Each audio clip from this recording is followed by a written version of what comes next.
Hello my friends, let's talk about Atelier Sophie again.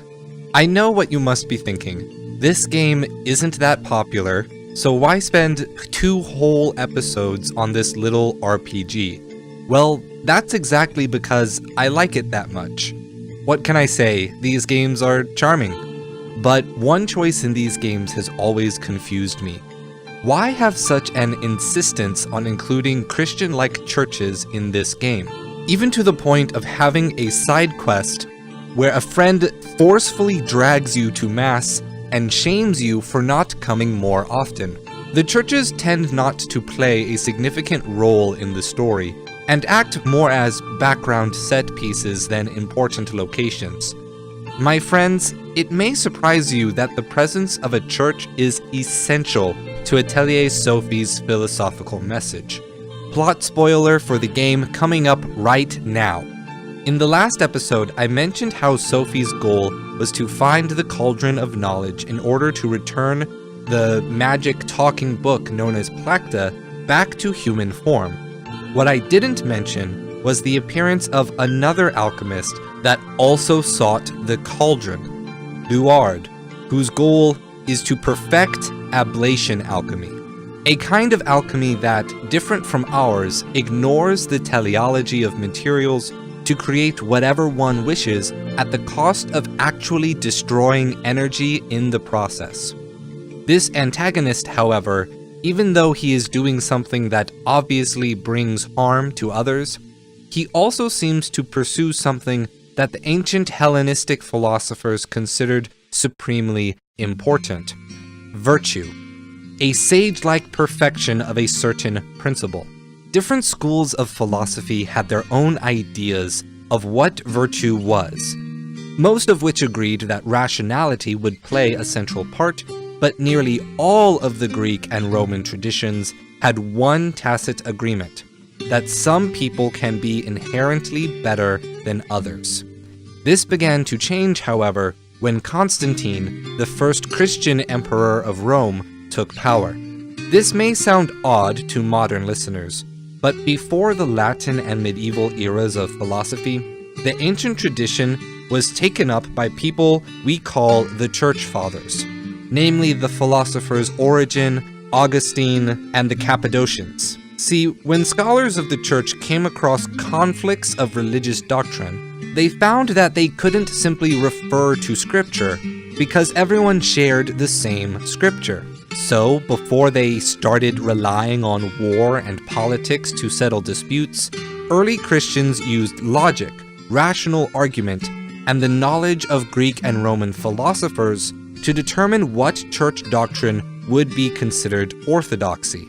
The Cappadocians, in particular, created a trend for what would be the new primary focus of philosophy.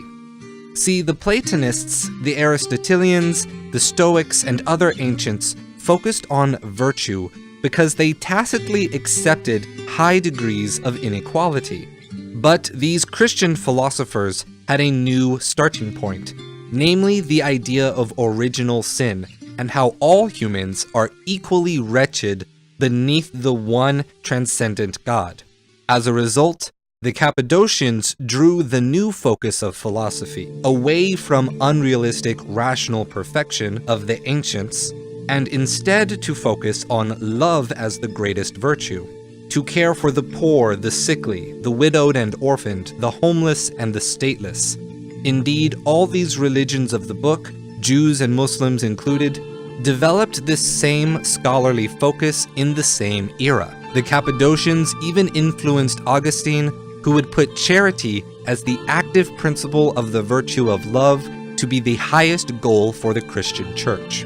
In Atelier Sophie, this virtue of charity is also front and center.